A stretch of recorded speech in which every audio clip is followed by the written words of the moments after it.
Asianet ಸುವರ್ಣ news, ನಾನು ಅಜಿತ್ ಹನುಮಕ್ಕನವರ್. ಈಗ ಈ ವಾರದ ನ್ಯೂಸ್ ಅವರ್ ಸ್ಪೆಷಲ್.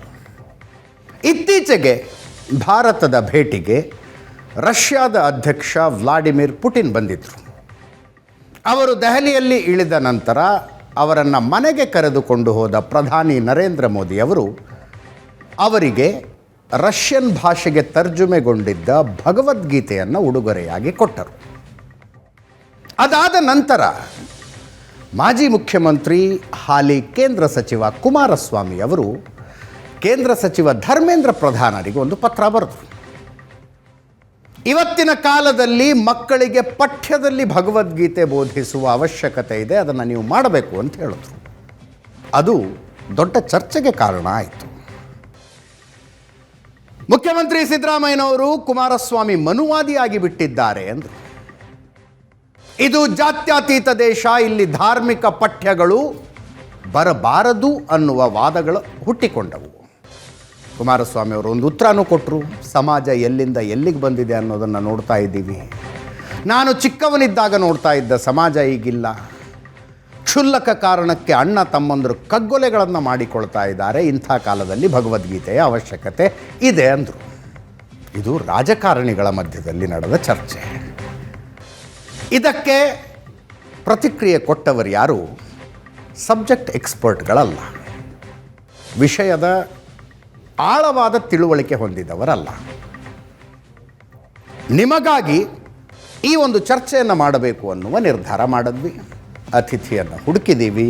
ಮೊಟ್ಟ ಮೊದಲ ಸಲ ಈ ಕಾರ್ಯಕ್ರಮದಲ್ಲಿ ನಮ್ಮ ಜೊತೆಗೆ ಆಧ್ಯಾತ್ಮಿಕ ಚಿಂತಕಿಯಾದ ಡಾಕ್ಟರ್ ಆರತಿ ಕೌಂಡಿನ್ಯ ಅವರಿದ್ದಾರೆ.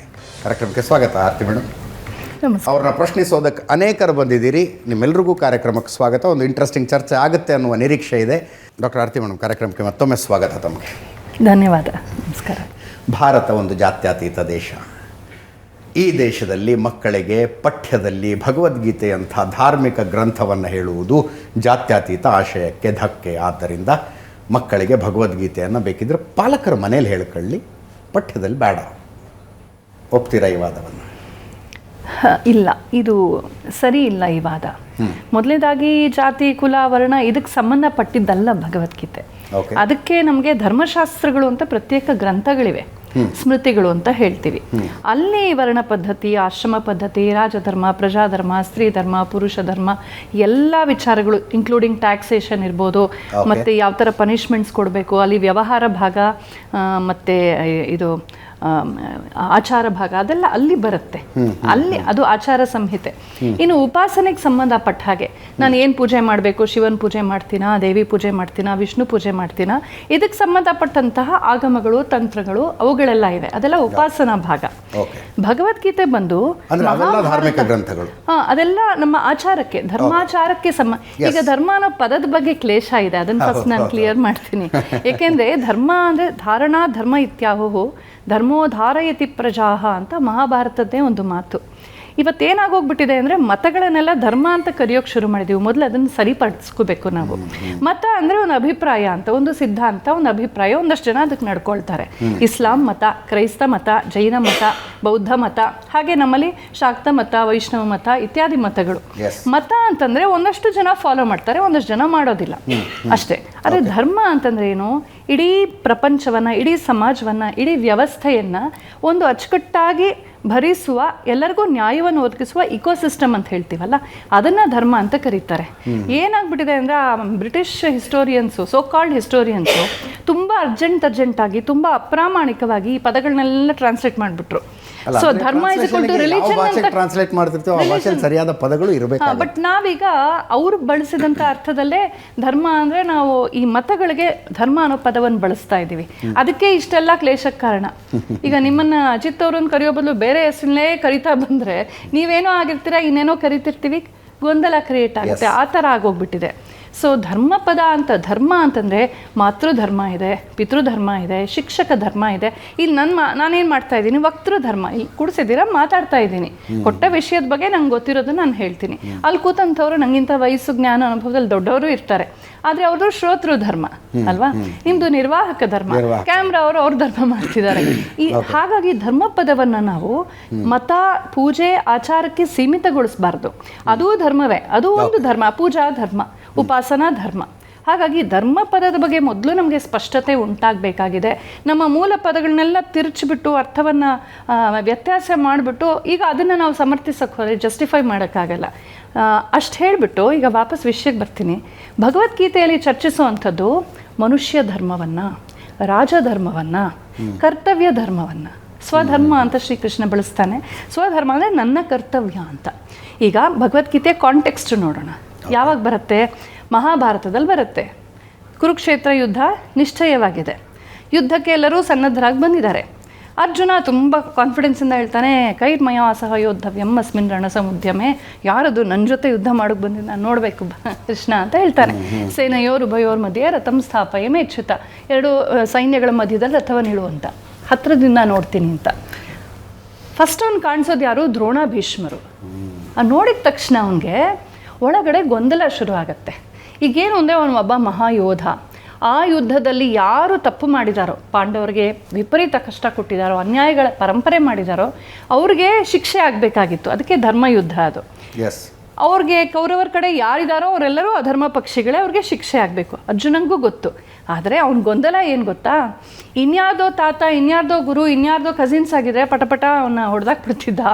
ನನ್ನ ತಾತ, ನನ್ನ ಗುರು, ನನ್ನವರು ಅನ್ನುವ ನನ್ನ ಅಂತ ಇದೆಯಲ್ಲ, ಮಮ, ಅದು ಅವನಲ್ಲಿ ಗೊಂದಲ ಉಂಟು ಮಾಡುತ್ತೆ. ಅದಕ್ಕೆ ಅವನು ಅಯ್ಯೋ ನನ್ನ ಕೈಲಿ ಆಗ್ತಾ ಇಲ್ಲ, ಹೇಗೆ ನಾನು ಸಾಯಿಸಲಿ, ನಂಗೆ ಇದು ಬೇಡವೇ ಬೇಡ, ಯುದ್ಧನೇ ಬೇಡ, ನಾನು ಕಾಡಿಗೆ ಹೊಟ್ಟೋಗ್ತೀನಿ, ಏನೇನೇನೋ ಹೇಳ್ತಾನೆ. ಕಾರಣ ಇಷ್ಟೇ, ಅಪ್ರಿಯವಾದ ಕರ್ತವ್ಯ ಮಾಡೋಕ್ಕಾಗ್ತಾ ಇಲ್ಲ. ನಾನೀಗ ಒಂದು ಉದಾಹರಣೆ ಕೊಡ್ತೀನಿ. ಒಬ್ಬ ಪೊಲೀಸ್ ಆಫೀಸರ್ ಇರ್ತಾನೆ, ತುಂಬ ಅಪ್ರೈಟು, ಯಾರನ್ನೂ ಸ್ಪೇರ್ ಮಾಡಲ್ಲ, ಸರಿಯಾಗಿ ಯಾರು ತಪ್ಪು ಮಾಡಿದ್ರೆ ಹೇಳ್ಕೊಂಡು ಹೋಗಿ ಜೈಲಿಗೆ ಹಾಕ್ತಿರ್ತಾನೆ. ಒಂದಿನ ತನ್ನ ಮಗ ಸಿಕ್ಕಾಕೊಂಡ್ಬಿಡ್ತಾನೆ. ಏನು ಮಾಡಬೇಕು ಅವನಿಗ? ಅವನು ಸರಿಯಾದ ಧರ್ಮ ಮತ್ತು ತಂದೆ ಧರ್ಮದ ಮಧ್ಯೆ ತಾಕಲಾಟ ಬಂತು. ಅವಾಗ ವಾತ್ಸಲ್ಯ ಬಂದ್ಬಿಡುತ್ತೆ. ಅಯ್ಯೋ ನನ್ನ ಮಗ ಅವ್ನ ಭವಿಷ್ಯ ಹಾಳಾಗ್ಬಿಡುತ್ತೆ, ಮನೆಗೆ ಕರ್ಕೊಂಡೋಗಿ ಬುದ್ಧಿ ಹೇಳ್ತೀನಿ, ಜೈಲಲ್ಲಿ ಹಾಕಿದ್ರೆ ಹೇಗೆ? ಈಗ ಇನ್ನೊಬ್ರು ಅವ್ರ ಮಕ್ಕಳು ಇನ್ನೂ ಯಾರಿಗೋ ಮಗ ತಾನೆ, ಅವನಿಗೂ ಭವಿಷ್ಯ ಇರುತ್ತೆ ತಾನೆ. ಸೊ ನನ್ನವರು ಅಂತ ಬಂದ ತಕ್ಷಣ ಅವನಿಗೆ ಕರ್ತವ್ಯ ಮಾಡೋಕ್ಕಾಗಲ್ಲ. ಅರ್ಜುನ ಒಬ್ಬ ಸೈನಿಕ, ಒಬ್ಬ ಯೋಧ, ಒಬ್ಬ ರಾಜಕುಮಾರ. ಅವನು ಈ ಮಹಾಯುದ್ಧದಲ್ಲಿ ಬಿಫೋರ್ ಅಂದರೆ ಆ ಯುದ್ಧ ಶುರು ಆಗೋ ಮುಂಚೆನೇ ಮ್ಯಾನ್ ಆಫ್ ದ ಮ್ಯಾಚ್ ಅಂತ ಡಿಕ್ಲೇರ್ ಆದವನು ಅವನು. ಆ ಮಟ್ಟದ ಯೋಧ ಅವನು. ಆದರೆ ಅವನಿಗೆ ಮನಸ್ಸು ತುಂಬ ಗಲಿಬಿಲಿ ಆಗುತ್ತೆ. ಇದು ಕಾಂಟೆಕ್ಸ್ಟ್. ಸೊ ನಮ್ಮೆಲ್ಲರಿಗೂ ಜೀವನದಲ್ಲಿ ಇಂಥ ಸಂದರ್ಭ ಬರುತ್ತೆ. ಈಗ ನಾನು ನನ್ನ ಕುಲ, ನನ್ನ ಮತ, ನನ್ನವರು, ನನ್ನ ಪರಿವಾರ, ನನ್ನ ಜಾತಿ ಅಂತ ಯೋಚನೆ ಮಾಡಿದ್ರೆ ನನ್ನವರು ಎಂಥ ಕೆಟ್ಟವರಾದರೂ ಸಮರ್ಥಿಸ್ತಾ ಹೋಗ್ತೀನಿ. ಆದರೆ ನಾನು ದೇಶದ ಹಿತ, ಧರ್ಮದ ಹಿತ, ಸಮಾಜದ ಹಿತ, ನ್ಯಾಯ ಅನ್ಯಾಯಗಳನ್ನು ನಾನು ವಿವೇಚಿಸಿದ್ರೆ ನನ್ನ ಮಗನೇ ತಪ್ಪು ಮಾಡಿದ್ರು ನಿನ್ನ ತಪ್ಪು ಅಂತ ಹೇಳುವ ಧೈರ್ಯ ನನಗೆ ಬರುತ್ತೆ. ಅದನ್ನು ಶ್ರೀಕೃಷ್ಣ ಹೇಳ್ಕೊಡ್ತಾನೆ. ಹೇಳಿ ಇದು ಬೇಕಾ ಬೇಡವಾ ನಮಗೆ? ಇವತ್ತು ನಾನು ಹಿಂದೂ ಅಂತ ಹೇಳಿಬಿಟ್ಟು ವೀರಪ್ಪನನ್ನು ನಾನು ವಹಿಸ್ಕೊಂಡು ಹೋಗೋದು ಸರಿನಾ? ಅಲ್ವಾ? ಹಾಗೆ ಇನ್ನೊಬ್ರು ಯಾರೋ ಔರಂಗಜೇಬ್ನ ವಹಿಸ್ಕೊಳ್ಳೋದು ಸರಿನಾ? ನಾವು ಹೇಳೋದು ನಮ್ಮ ಮತ ಅಂತ ನೋಡಬಾರ್ದು, ಕುಲ ಅಂತ ನೋಡಬಾರ್ದು, ಸಮಾಜಕ್ಕೆ ಏನು ಮಾಡಿದ್ರು ಅಂತ ನೋಡಬೇಕು. ಕೃಷ್ಣ ಆ ಸ್ಪಷ್ಟತೆ ಕೊಡ್ತಾನೆ. ಅವನು ಹೇಳ್ತಾನೆ, ಯೋಗಸ್ಥಃ ಕುರು ಕರ್ಮಾಣಿ ಸಂಗಮ್ ತ್ಯಕ್ತ್ವಾ. ಸಂಘ ಅಂದರೆ ಅಟ್ಯಾಚ್ಮೆಂಟ್ ಅಂತ. ನಾವೆಲ್ಲ ಜೊತೆಗಿರೋದು ತಪ್ಪಲ್ಲ, ಅದೇ ಅಂಟಿದೆಯಲ್ಲ, ಒಬ್ರಿಗೆ ಕಂಡ್ರೆ ಸಿಕ್ಕಾಪಟ್ಟೆ ಇಷ್ಟ, ಒಬ್ರು ಕಂಡ್ರೆ ಆಗಲ್ಲ. ನಮಗೆಲ್ಲ ಈ ಥರ ಪ್ರಾಬ್ಲಮ್ಸ್ ಇರುತ್ತೆ. Set of likes and dislikes.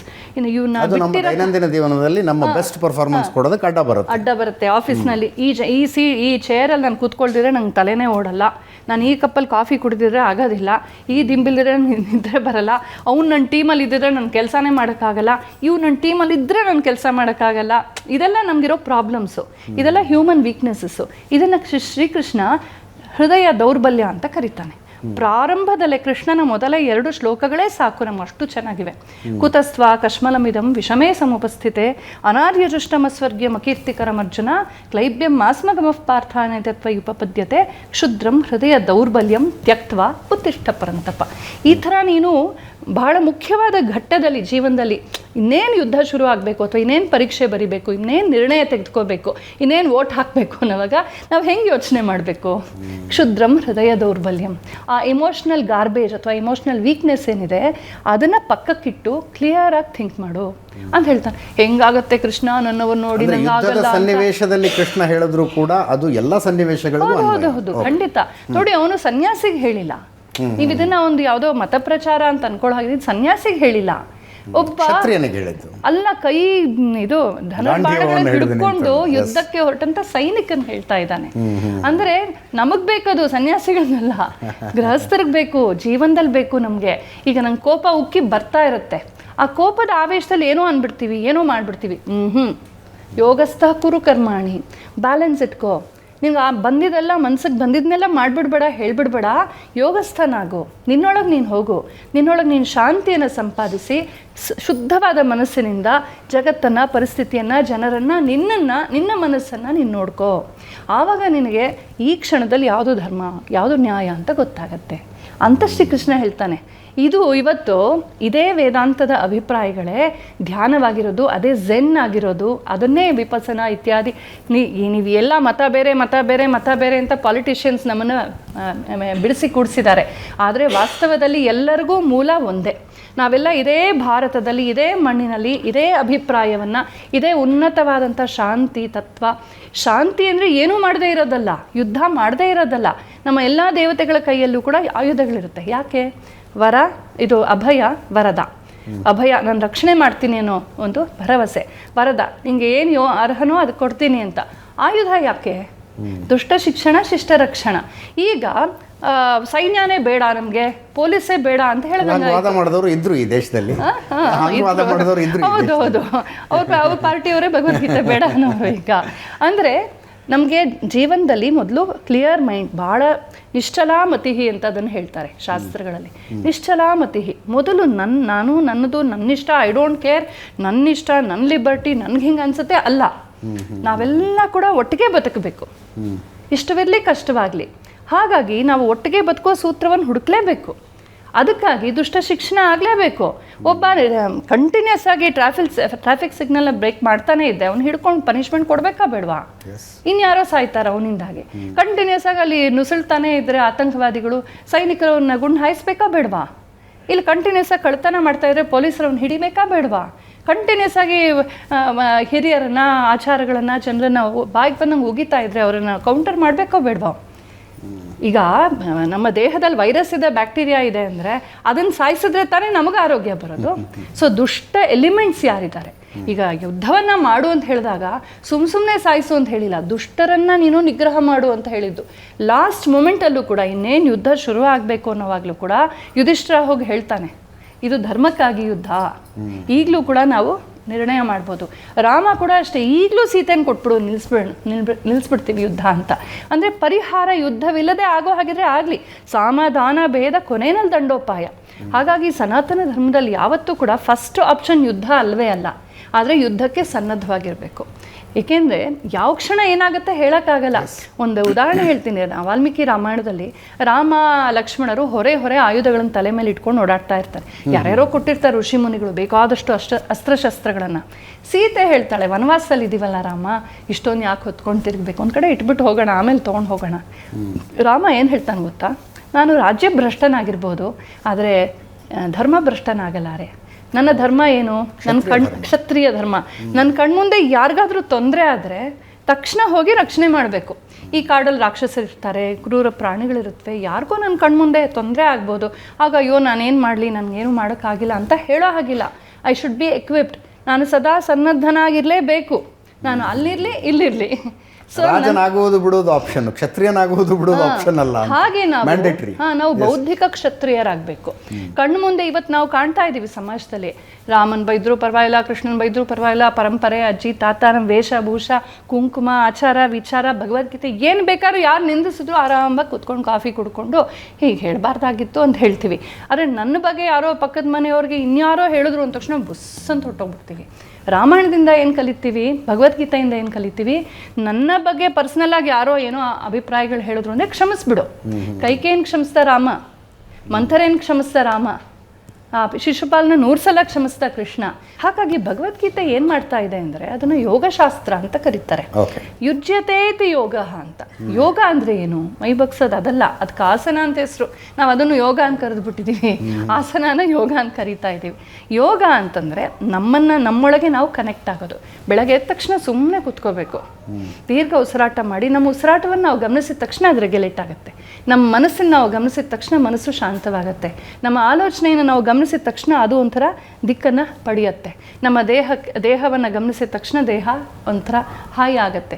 ಹೀಗೆ ನಮ್ಮ ವ್ಯಕ್ತಿತ್ವ ಏನಿದೆ ಅದರೊಳಗೆ ನಾವು ಚೆನ್ನಾಗಿ ಸ್ವಸ್ಮಿಂಸ್ಥ, ನಮ್ಮೊಳಗೆ ನಾವಿರೋಗದೇ ಸ್ವಸ್ಥ ಪದದ ಅರ್ಥ ಅದು. ನಮ್ಮೊಳಗೆ ನಾವು ಇದ್ದು ಅವಾಗ ಫುಲ್ಲು ರಿಫ್ರೆಶ್ ಆಗ್ತೀವಿ.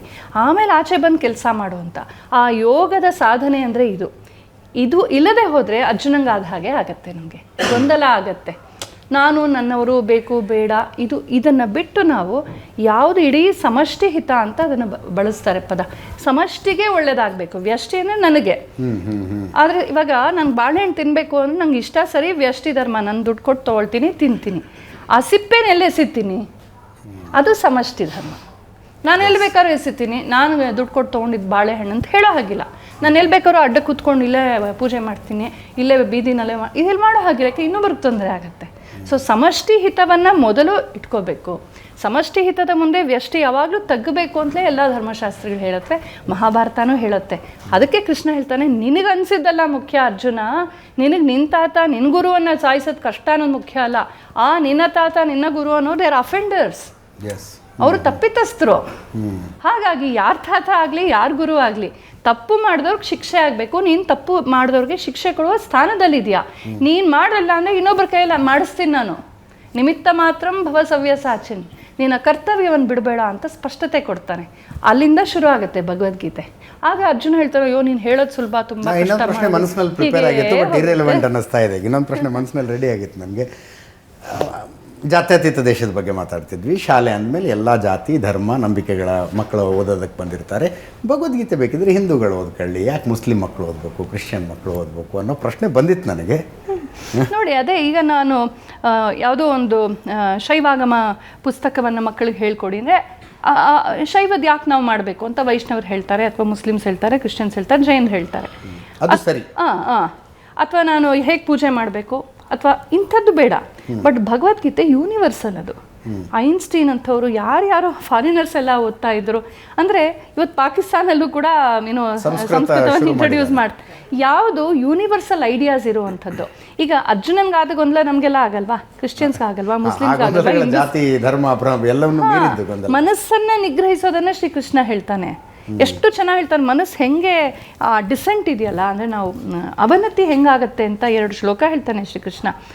ತುಂಬ ಚೆನ್ನಾಗಿದೆ. ಅವನು ಹೇಳ್ತಾನೆ, ಧ್ಯಾಯತೋ ವಿಷಯಾನ್ ಪುಂಸಃ ಸಂಗಸ್ತೇಷು ಉಪಜಾಯತೆ, ಸಂಗಾತ್ ಸಂಜಾಯತೆ ಕಾಮ, ಕಾಮಾತ್ ಕ್ರೋಧೋ ಬಿಜಾಯತೆ, ಕ್ರೋಧಾತ್ ಭವತಿ ಸಮೋಹಃ, ಸಮೋಹಾತ್ ಸ್ಮೃತಿ ವಿಭ್ರಮಃ, ಸ್ಮೃತಿ ಭ್ರಂಶಾತ್ ಬುದ್ಧಿನಾಶೋ, ಬುದ್ಧಿನಾಶಾತ್ ಪ್ರಣಶ್ಯತಿ. ಈ ಬಾಲ್ ಮೇಲಿಂದ ಹಾಕಿದಾಗ ಟಕ್ ಅನ್ನತ್ತೆ, ಟಕ್ ಅನ್ನತ್ತೆ, ಟಕ್ ಟಕ್ ಟಕ್ ಟಕ್ ಟಕ್ ಟಕ್ ಟಕ್ ಅಂತ ಹೊಟ್ಟೋಗ್ಬಿಡುತ್ತೆ. ಹಾಗೆ ಮನಸ್ಸು ಧ್ಯಾಯತೋ ವಿಷಯಾನ್ ಪುಂಸಃ, ಯಾವುದೋ ಒಂದು ವಿಷಯ ಅಂದರೆ ವಸ್ತು ಆಗ್ಬೋದು, ವ್ಯಕ್ತಿ ಆಗ್ಬೋದು, ಆಸೆ ಆಗ್ಬೋದು, ದುರಾಸೆ ಏನಾದರೂ ಆಗ್ಬೋದು. ಒಂದನ್ನು ಸಿಕ್ಕಾಪಟ್ಟೆ ಅಬ್ಸೆಷನಿಂದ, ಅತಿ ಮೋಹದಿಂದ ಅದನ್ನೇ ನಾವು ಆಲೋಚನೆ ಮಾಡ್ತಾ ಇದ್ರೆ ಧ್ಯಾಯತೋ ವಿಷಯಾನ್ ಸಂಗಸ್ತ್, ಅದ್ರ ಮೇಲೆ ಅಟ್ಯಾಚ್ಮೆಂಟ್ ಉಂಟಾಗತ್ತೆ. ಆಮೇಲೆ ಬೇಕೇ ಬೇಕು ಅನ್ಸತ್ತೆ. ಈಗ ನಾನು ದಾರಿನಲ್ಲಿ ಒಂದು ಸೀರೆ ನೋಡ್ತೀನಿ ಅಂತ ಇಟ್ಕೊಳ್ಳಿ, ಚೆನ್ನಾಗಿದೆ ಅಂತ ನೋಡ್ಬಿಟ್ಟು ಬಂದ್ಬಿಡ್ಬೇಕು. ಅದನ್ನೇ ಹೋಗ್ತಾ ಬರ್ತಾ ನೋಡ್ತಾ ಇದ್ರೆ ನಂಗೆ ಅದು ಬೇಕು ಅನ್ಸುತ್ತೆ. ನೆಕ್ಸ್ಟ್ ಸಂಗಾತ್ ಸಂಜಾಯತೆ ಕಾಮ, ನನ್ಗೆ ಅನ್ಕೊಂಡಿದ್ದು ನಂಗೆ ಸಿಕ್ಲಿಲ್ಲ ಅಂದ ತಕ್ಷಣ ಕ್ರೋಧೋ ಬಿಜಾಯತೆ, ಕೋಪ ಬಂದ್ಬಿಡತ್ತೆ. ನಂಗೆ ಅನ್ಕೊಂಡಿದ್ದೆಲ್ಲ ಆಗಬೇಕು, ನಾನು ಕೇಳಿದ್ದೆಲ್ಲ ಸಿಕ್ಕಬೇಕು, ಜೀವನದಲ್ಲಿ ಎಲ್ಲ ನಂಗೆ ಅನುಕೂಲವಾಗಿ ನಡಿಬೇಕು, ಯಾರೂ ನಾನು ಬೈಬಾರ್ದು, ಎಲ್ಲರೂ ನಾನು ಒಪ್ಕೋಬೇಕು. ಇದು ನಡೆಯೋದಿಲ್ಲ. ಈ ಹಿಂದೂಗಳಿಗೂ ನಡೆಯಲ್ಲ, ಮುಸ್ಲಿಮ್ಸ್ಗೂ ನಡೆಯಲ್ಲ, ಕ್ರಿಶ್ಚಿಯನ್ಸ್ಗೂ ನಡೆಯಲ್ಲ. ನಾವು ಎಷ್ಟು ಓಡಾಡಿದ್ರು, ಸಾಯಿಸಿದ್ರು, ಏನೇನು ಮಾಡಿದ್ರು ಕೂಡ ಜೀವನ ಅನ್ನೋ ಗತಿನಲ್ಲಿ ಎಲ್ಲರೂ ಕೂಡ they have to take a no and N S. ಎರಡೂ ಎಲ್ಲರಿಗೂ ಬರುತ್ತೆ. ಆ ಸಂದರ್ಭದಲ್ಲಿ ನಾವು ಹೆಂಗೆ ಬದುಕಬೇಕು, ಹೆಂಗೆ ನೋಡಬೇಕು ಅನ್ನೋದನ್ನು ತೋರಿಸ್ತಾನೆ. ಸೊ ಕ್ರೋಧದಿಂದ ಏನಾಗುತ್ತೆ, ಕೋಪ ಬಂದ್ಬಿಡುತ್ತೆ. ನಾನು ಅಂದ್ಕೊಂಡಿದ್ದು ಮಾಡಲಿಲ್ಲ ವಿರುದ್ಧ. ಕ್ರೋಧಾತ್ ಭವತಿ ಸಮೋಹ. ಸಮೋಹ ಅಂದರೆ ಇಲ್ಯೂಷನ್ನು, ತಲೆಕೆಟ್ಟು ಹೋಗುತ್ತೆ ಅಂತ ಹೇಳ್ತೀವಲ್ಲ, ದಿಗ್ಭ್ರಾಂತಿ ಉಂಟಾಗುತ್ತೆ. ಸಮೋಹಾತ್ ಸ್ಮೃತಿ ವಿಭ್ರಮ. ನಾನು ಯಾರು ಅಂತ ಮರ್ತು ಹೋಗ್ಬಿಡ್ತೀವಿ. ಕೆಟ್ಟದಾಗಿ ಕಿರ್ಚ್ತೀವಿ, ಕೂಗ್ತೀವಿ, ಹೊಡಿತೀವಿ, ಬಡಿತೀವಿ. ನಮ್ಮ ಅಂತರಂಗದ ಶಕ್ತಿ, ಶಾಂತಿ ಎಲ್ಲವನ್ನು ಮರೆತು ರಾಕ್ಷಸರಂತೆ ವರ್ತಿಸ್ತೀವಿ. ಸ್ಮೃತಿ ವಿಭ್ರಮ. ಸ್ಮೃತಿ ಭ್ರಂಶಾತ್ ಬುದ್ಧಿನಾಶ. ನಮ್ಮ ಡೆಸಿಷನ್ ಇದೆಯಲ್ಲ, ನಿರ್ಣಯ ತೆಗೆದುಕೊಳ್ಳೋ ಕೆಪಾಸಿಟಿ ಎಲ್ಲ ಹಾಳಾಗ್ಬಿಡುತ್ತೆ. ನಾವು ಹೊಡಿ ಬಡಿ ಕಡಿ full we do everything wrong. ಅಂದರೆ ನಮಗೆ ಪೇಷನ್ಸ್ ಹೊಟ್ಟೋಗುತ್ತೆ. ನಾವು ನಮ್ಮ ಜೀವನವನ್ನೂ ನರಕ ಮಾಡ್ಕೊಳ್ಳೋದಲ್ಲದೆ ಇನ್ನೊಬ್ರಿಗೂ ನರಕವನ್ನು ಮಾಡ್ತೀವಿ. ಬುದ್ಧಿನಾಶಾತ್ ಪ್ರಣಶ್ಯತಿ. ಹೇಗೆ ಹೇಳ್ತಾನೆ ಅಂದರೆ, ಇಟ್ ಸ್ಟಾರ್ಟ್ಸ್ ವಿತ್ ಧ್ಯಾಯುತ ವಿಷಯನ್ ಪುಂಸಃ. ಸುಮ್ಮನೆ ಒಂದ್ರ ಬಗ್ಗೆ ಹೆಂಡತಿನೇ ಆಗಲಿ, ಗಂಡನೇ ಆಗಲಿ, ಮಕ್ಕಳೇ ಆಗಲಿ, ಮತವೇ ಆಗಲಿ, ಕುಲವೇ ಆಗಲಿ, ನನ್ನ ವಸ್ತುಗಳೇ ಆಗಲಿ, ನನ್ನ ಏನೇ ಆಗಲಿ, ಯಾವುದೇ ಒಂದರ ಬಗ್ಗೆ, ಒಂದು ವ್ಯಕ್ತಿ, ಒಂದು ವಸ್ತುವಿನ ಬಗ್ಗೆ ಒಂದು ಮಿತಿ ಮೀರಿದ ವ್ಯಾಮೋಹ ಇರಬಾರ್ದು. ಅದನ್ನು ಮೋಹ, ಅಬ್ಸೆಷನ್ ಆಗಬಾರ್ದು ಯಾವುದು ಕೂಡ. ಆ ಅಬ್ಸೆಷನ್ ಈಗ ಮತಗಳ ಬಗ್ಗೆ ಅದೇ ಆಗೋದು. ಮತಾಂಧತೆ. ಧರ್ಮ ಅಂತ ಪದ ಬಳಸಲೇಬಾರ್ದು ಆ್ಯಕ್ಚುಲಿ. ಇಸ್ಲಾಂ ಮತ, ಕ್ರೈಸ್ತ ಮತ, ಜೈನ ಮತ, ಶೈವ ಮತ, ಶಾಕ್ತ ಮತ, ಹಾಗೆ ಪಾರ್ಸಿ ಮತ ಇತ್ಯಾದಿ. ಸೊ ಮತಗಳಲ್ಲೂ ಏನಾಗುತ್ತೆ, ಮತ ಇರೋದೇನು, ಈಗ ಒಂದು ಮಾರ್ಗವನ್ನು ತೋರಿಸೋದಕ್ಕೆ, ಸತ್ಯದ ಅನುಸಂಧಾನಕ್ಕೆ ನಮಗೊಂದು ಮಾರ್ಗ ಬೇಕು, ಒಂದು ಆಂಬಿಯನ್ಸ್ ಬೇಕು. ಈಗ ಮುಸಲ್ಮಾನರು ಮಕ್ಕಾ ಕಡೆಗೆ ತಿರ್ಕೊಂಡು ಮಾಡ್ತಾರೆ, ಕ್ರೈಸ್ತರು ಒಂದು ಕ್ರಾಸ್ ಇಟ್ಕೊಳ್ತಾರೆ, ಬೌದ್ಧರು ಒಂದು ಧರ್ಮಚಕ್ರ ಇಟ್ಕೊಳ್ತಾರೆ, ಜೈನರಿಗೂ ಒಂದು ಸ್ವಸ್ತಿಕ ಇರುತ್ತೆ. ಎಲ್ಲರಿಗೂ ಒಂದು ಸಿಂಬಲು, ಒಂದು ಆಂಬಿಯನ್ಸ್ ಬೇಕು, ಮೆಂಟಲ್ ಆಂಬಿಯನ್ಸ್. ಅದಕ್ಕಾಗಿ ಹೊರಗಡೆ ಒಂದು ಬೇಕಾಗುತ್ತೆ. ಅದನ್ನು ಮತ ಅಂತ ಹೇಳ್ತಾರೆ. ಒಂದು ನಮ್ಮ ಮತದ ಗುರು ಏನು ಮಾಡ್ತಾರೆ, ಒಂದು ಸಂಹಿತೆ ಹಾಕ್ಕೊಡ್ತಾರೆ. ಈ ಥರ ನೀನು ಪೂಜೆ ಮಾಡು, ಈ ಥರ ಧ್ಯಾನ ಮಾಡು, ಈ ಥರ ಶಾಂತಿಯನ್ನು ಪಡಿ, ಈ ಥರ ದಾನ ಧರ್ಮ ಮಾಡು, ಈ ಥರ ಹಬ್ಬ ಹರಿದಿನ ಮಾಡು, ಈ ಥರ ಗುರು ಹಿರಿಯರಿಗೆ ನಮಸ್ಕಾರ ಮಾಡು ಅಂತ ಪ್ರತಿಯೊಂದು ಮತವೂ ತನ್ನ ರೀತಿಯಲ್ಲಿ ಹೇಳ್ಕೊಡುತ್ತೆ. ಸಾಮಾನ್ಯ ಮನುಷ್ಯನಿಗೆ ಅದು ಬೇಕು. ರಾಮಕೃಷ್ಣ ಪರಮಹಂಸರಿಗೆ ಬೇಡ, ರಮಣ ಮಹರ್ಷಿಗಳು ಬೇಡ, ಅಲ್ಲಮ ಪ್ರಭುಗಳು ಬೇಡ. ಅವ್ರಂತರ ಬಯಲು. ಅವರು they have reached A point. ಈಗ ಪರೀಕ್ಷೆ ಮುಗಿಸಿದಾದ್ಮೇಲೆ ಓದ್ಕೊಳ್ಳೋ ಅಂತ ಹೇಳ್ಕೊಬೇಕಾಗಿಲ್ಲ ಯಾರಿಗೂ. ಹಾಗೆ ಅವ್ರು ಮುಗಿಸಿದಂಥವ್ರು. ಮತ ಇರೋದು ಯಾಕೆಂದರೆ ನಮಗೊಂದು ಮಾರ್ಗ ಹಾಕ್ಕೊಡೋಕ್ಕೆ. ಆದರೆ ನನ್ನ ಮತದಲ್ಲೇ ಎಲ್ಲರೂ ಬರಬೇಕು, ನನ್ನ ಮತವೇ ಸರಿ, ಬೇರೆ ಎಲ್ಲವೂ ರಾಂಗ್ ಅನ್ನೋದು ಹುಚ್ಚಾಟ ಆಗತ್ತೆ. ಯಾಕೆ ಹಂಗಾಗತ್ತೆ ಅಂದರೆ, ನನ್ನ ಮತದ ಬಗ್ಗೆ ನನಗೆ ಇರೋದು ಭಕ್ತಿ ಅಲ್ಲ, ಅಬ್ಸೆಷನ್. ಈ ಅಬ್ಸೆಷನ್ ಅನ್ನೋದು ಎಷ್ಟು ದೂರ ಹೋಗುತ್ತೆ ಅಂತ ನಾವು ನೋಡ್ತಾ ಇದ್ದೀವಿ. ಕೊಲೆ ಪಾತಕಗಳು, ಜನೋಸೈಡ್ ಆಗಿಬಿಟ್ಟಿದೆ. ಮಿಲಿಯನ್ ಗಟ್ಟಲೆ ಜನರನ್ನು ಸಾಯಿಸಾಕ್ಬಿಟ್ಟಿದ್ದಾರೆ. ಆ ಹುಚ್ಚದ್ದಂತಹ ಮತಾಂಧತೆ ಅನ್ನೋದು ಇವತ್ತು ಥ್ರೂ ಕಲನೈಸೇಷನ್ ಪ್ರಪಂಚಾದ್ಯಂತ ಒಂದು ಸರ್ವನಾಶಕ್ಕೆ ಕಾರಣವಾಗಿಬಿಟ್ಟಿದೆ. ಈ ಮಟ್ಟಕ್ಕೆ ಹೋಗುತ್ತೆ. ಆದ್ದರಿಂದ ನಾವು ಮೊದಲೇ ನಮ್ಮ ಮನಸ್ಸನ್ನು ಯೋಗಸ್ಥಃ ಕುರು ಕರ್ಮಾಣಿ ಸಂಗಮ್ ತ್ಯಕ್ತ್ವ, ಎಲ್ಲ ಮಾಡು, ಆದರೆ ಆ ಅಟ್ಯಾಚ್ಮೆಂಟ್ ಬಿಟ್ಬಿಡು. ಯಾವುದೋ ಸಂದರ್ಭದಲ್ಲಿ ಎಲ್ಲ ಬಿಟ್ಟು ಹೋಗುತ್ತೆ. ನಮ್ಗೆ ಇಷ್ಟವಾದದ್ದೇನೋ ಕಳ್ಕೊಳ್ಳೋ ಸಂದರ್ಭ ಬರುತ್ತೆ. ವ್ಯಕ್ತಿಗಳು, ನಮ್ಗೆ ಬಹಳ ಪ್ರಿಯವಾದಂತಹ ನಮ್ಮ ತಂದೆ ತಾಯಿಯೋ ಅಥವಾ ನಮ್ಮ ಬಂಧು ಬಳಗವೋ, ನಮ್ಗೆ ಇಷ್ಟವಾದ ವಸ್ತುವೋ, ಸೀರೆನೋ, ಒಡವೆನೋ, ಪುಸ್ತಕನೋ, ಏನೋ ಒಂದು ಕೈ ತಪ್ಪು ಹೋಗಲ್ವಾ ಜೀವನದಲ್ಲಿ, ಸ್ನೇಹವೋ ಏನೋ ಅಪಾರ್ಥ ಆಗುತ್ತೆ. ಇದು it is a part of life. ಅದನ್ನು ನೀನು ಒಪ್ಕೋ. ಆವಾಗ ನಿನ್ನ ಮನಸ್ಸಿನಲ್ಲಿ ಗೊಂದಲ ಆಗೋದಿಲ್ಲ. ಆಗ ನೀನು ಆ ಸಿಚುವೇಶನ್ಗಿಂತ ಮೇಲೆ ನಿಂತ್ಕೊಳ್ತೀಯ, ಕ್ಷಮಿಸುವ ಶಕ್ತಿಯನ್ನು ಪಡಿತೀಯ, ಮರೆಯುವ ಶಕ್ತಿಯನ್ನು ಪಡಿತೀಯ, ಮನಸ್ಸು ತಿಳಿಯಾಗತ್ತೆ. ಮನಸ್ಸು ತಿಳಿಯಾದ ತಕ್ಷಣ ಬುದ್ಧಿ ಚುರುಕಾಗತ್ತೆ. ಬುದ್ಧಿ ಯಾತಕ್ಕೆ ತಪ್ಪು ನಿರ್ಣಯ ಮಾಡುತ್ತೆ ಅಂದರೆ, ಮನಸ್ಸು ಒಂಥರ ಕ್ಲೌಡಿಯಾಗಿ ಬುದ್ಧಿಯನ್ನು ಕವಿದು ಬಿಡುತ್ತೆ. ಈ ಇಮೋಷನ್ಸ್ ಇದೆಯಲ್ಲ, ಇದು ಬುದ್ಧಿಯನ್ನು ಕವಿದು ಬಿಡುತ್ತೆ. ಈ ಇಮೋಷನ್ಸ್ನ ಯಾವಾಗ ನಾವು ಕ್ಲಿಯರ್ ಮಾಡ್ತೀವೋ ಬುದ್ಧಿ ನೆಟ್ಟಗಾಗತ್ತೆ. ಇದನ್ನು ಭಗವದ್ಗೀತೆ ಹೇಳುತ್ತೆ. ಇದನ್ನೇ ಮಹಾಭಾರತದಲ್ಲಿ ನೂರಾರು ಕಥೆಗಳ ಮೂಲಕ ನಾವು ವ್ಯಾಸರು ಹೇಳಿದ್ದನ್ನು ನಾವು ನೋಡ್ತೀವಿ. ಇದನ್ನು ರಾಮ ಜೀವನದಲ್ಲಿ ಪಾಲಿಸಿ ತೋರಿಸ್ದ, ಇದನ್ನು ಕೃಷ್ಣ ಪಾಲಿಸಿ ತೋರಿಸ್ದಲ್ಲದೆ ಪಾಂಡವರ ಮೂಲಕ ಮಾಡಿಸ್ದ. ಅದಕ್ಕೆ ಸಾವಿರಾರು ವರ್ಷಗಳಿಂದ ಸಿಲೆಬಸ್ ಆಗಿದೆ. ಇವರು ಇವತ್ತು ಕಚ್ಚಾಡ್ತಿದಾರಲ್ಲ, ಸಾವಿರಾರು ವರ್ಷಗಳಿಂದ ನಮ್ಮಲ್ಲಿ ಅಷ್ಟಾದಶ ವಿದ್ಯಾಸ್ಥಾನಗಳು ಮತ್ತು ಚತುಷ್ಷಷ್ಟಿ ವಿದ್ಯೆಗಳು ಸಿಲೆಬಸ್ ಆಗಿವೆ. ಆ ಅಷ್ಟಾದಶ ವಿದ್ಯಾಸ್ಥಾನಗಳಲ್ಲಿ ಇತಿಹಾಸ ಪುರಾಣಗಳು ಅಂದರೆ ರಾಮಾಯಣ, ಮಹಾಭಾರತ. ಹಳ್ಳಿಯಲ್ಲೂ ಮೂಲೆಯಲ್ಲೂ ಭಾರತಾದ್ಯಂತ ಎಲ್ಲ ಕುಲ, ಜಾತಿ, ಮತ, ವರ್ಣ ಭೇದವಿಲ್ಲದೆ ವನ್ಯ ಜನರಿಂದ ಹಿಡಿದು ಪ್ರತಿಯೊಬ್ಬರಿಗೂ ರಾಮಾಯಣ ಗೊತ್ತು, ಮಹಾಭಾರತ ಗೊತ್ತು. ಈಗ ಈ ಮೆಕಾಲೆ ರೋಗ ಬಂದ ಮೇಲೆ ನಾವು ಇದನ್ನೆಲ್ಲ ಮರ್ತಿರೋದು, ಈಗ ಇಷ್ಟೆಲ್ಲ ಗೊಂದಲ ಆಗಿರೋದು. ಹಾಗಾಗಿ ಸಾವಿರಾರು ವರ್ಷಗಳಿಂದ ಯಾವುದು ಸಿಲೆಬಸ್ ಆಗಿದೆಯೋ ಅದನ್ನು ಮತ್ತೆ ಪುನಃಸ್ಥಾಪಿಸೋ ಪ್ರಯತ್ನ ಮಾಡ್ತಾ ಇದ್ದೀವಿ. ನಾವೇನು ಪೂಜೆ ಮಾಡೋ ಗ್ರಂಥವನ್ನು ಹೇಳ್ಕೊಡ್ತಾ ಇಲ್ಲ, ವ್ರತಕಲ್ಪವನ್ನು ಹೇಳ್ಕೊಡ್ತಿಲ್ಲ.